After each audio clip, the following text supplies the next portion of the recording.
Assalamu алейкум, урматтуу мекендештер. Арбаңыздар, силер менен кайрадан Кыргыз диаспора кеңеши миграция жаңылыктары. Сөз баштарынын астында биздин ссылканын астына келип Telegram каналга катталып коюңуздар. Септеген YouTube канал жабылса, биринчи видеонун баарын Telegram каналга жүктөйбүз, анан башка соц тармактарга жүктөп турабыз мекендештер. Урматтуу мекендештер, Кыргыз Республикасынын эмгек социалдык камсыздоо жана миграция министрлиги жаңы сунуш киргизип атат.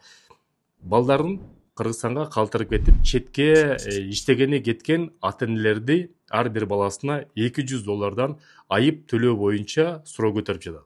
Эми бул тууралуу жалпак сөз менен эмне үчүн мындай сунуш болуп атат, эмне үчүн ушул болуп атат, силерге жеткизгенге аракет кылалы.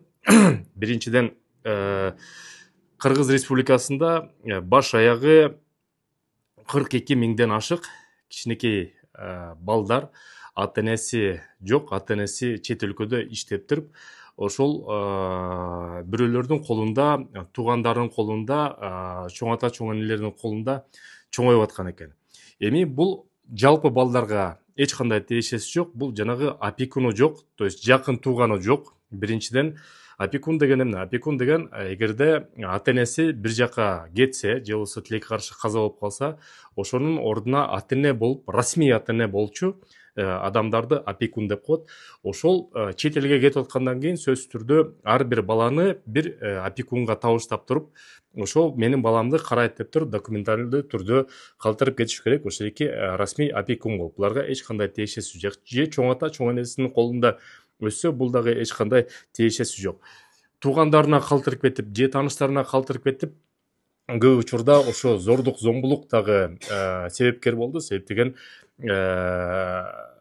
былтыр мурдагы жылы соц тармактардан көргөндөй ата-энеси Россияда иштеп жүрөт, а бул жерде кичинекей наристесин, баласын же кызын болсо, ошо жакын эле туугандары уруп койгон убактар болгон, зордуктап койгон убактар болгон, ошондой учурлар болбосун деп, вот эмгек социалдык камсыздоо министрлиги бул жааттан ошол иштеп жатат. Менин оюмча бул туура эле иш, себептеген ар бир бала көзөмөлдө болуш керек, ар бир баланын өзүнүн бир сөзсүз түрдө ошо опекун дарыканага алып барып, ооруканага алып барып ооруп калса, мектепке алып барып, бала бакчага алып барганга укугу бар. Ошон үчүн ар бир баланын келечеги жакшы болсун деген ой менен ошол штрафты киргизип жатат.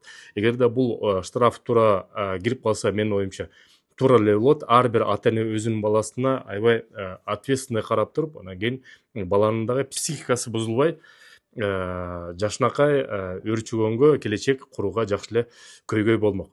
Урматтуу мекендештер, жаңылыктар ошондой. Азыр кыскача видеосу бар, ошону да киргизип коем, көрүңүздөр, андан ары сөздү улантабыз.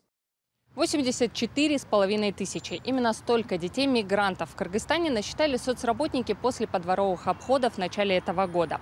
Больше половины живут с родственниками без оформления опеки. А это значит, что официально у них нет того, кто за них отвечает, кто должен их защищать и решать их проблемы. В Минтруда теперь хотят штрафовать родителей мигрантов, если они оставляют детей без опекуна больше, чем на 2 недели. Плату за родительскую халатность предлагают установить в размере 15 тысяч сомов, это около $200. В ведомстве отмечают, что иногда соцработники даже не знают о существовании таких детей и не могут вовремя им помочь. Порой несовершеннолетние остаются даже не с родственниками, а по факту с посторонними людьми, например, у соседей или знакомых.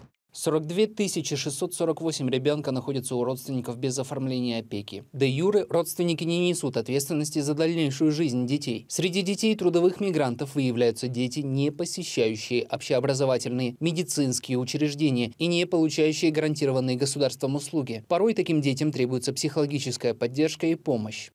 Урматтуу мекендештер, бүгүнкү күндө Кыргызстанга тыйын которуу системасынын эң мыктысы бул банк мерпривилегий болуп жатат. Эмне үчүн эң мыкты? Башка банктар аркылуу Кыргызстанга рубль менен тыйын которсоңуз, ал жерден сом менен берет, ошол жерден акчаңызды жеткиресиздер. Бул жерде болсо бүгүнкү күндө 2 банк менен иштешип атат. Бул банк Байтүшүм жана банк Компаньон менен. Кыргызстанга рубль менен которосуңар дагы Кыргызстандан ошол банктардан рубль менен кайра аласыңар. Каласаңар сом менен алыңыздар, каласаңар доллар менен алыңыздар. Уюлдук телефон эле банк мерпривилегий деп приложениени көчүрүп аласыңар дагы. Мен азыр ссылкасындагы QR кодунда киргизип коем. Тыйын которуп атканда мекен деген промокодду жазсаңыз, силерге эң арзатылган скидка менен, пайыз менен которсоңуздар болот. Кыргызстанга экономикасына тыйын которуп, Кыргызстан экономикасын колдой берет. Урматтуу мекендештер, негизи балдар ата эненин жанында болсун, эртелик кеч Кыргызстаныбызга кайталы, Ала Тооздун кучагына бөлөнөлү. Андан кийин жарнама катары айтып кетейин, ишкерлерди колдоо максатында Россия Федерациясынан силер документ жөнөтсөңүздөр, дары жөнөтсөңүздөр, кичинекей буюм жөнөтсөңүздөр, же чоң буюм жөнөтсөңүздөр, Осман экспресс деген уюм бар. Бир күндө Бишкекке жеткизип берет. Волгоградский проспектте 1-выходта. Телефон номери болсо +7 903 146 00 03 номери. Ошолор аркылуу ошо жамаат менен берип ийсеңиздер, Кыргызстанга бир күндө буюмду жеткизип берет. Эң негизгиси ошо күндүзгү саат 2ге чейин штаб коюш керек. Анан кийин эртеси күнү Кыргызстандан жакындарыңар алып алат. Эми аэропортко бирөөнө жалдырабай эле, бирөөнө акча төлөбөй эле ошол эле акчаны 500 рубльдан үйдө алышат. Төлөсөңүздөр, документтериңиз жана башка буюмдарыңыз Кыргызстанга келип калат. Сак саламат болуңуздар. Көрүшкөнчө.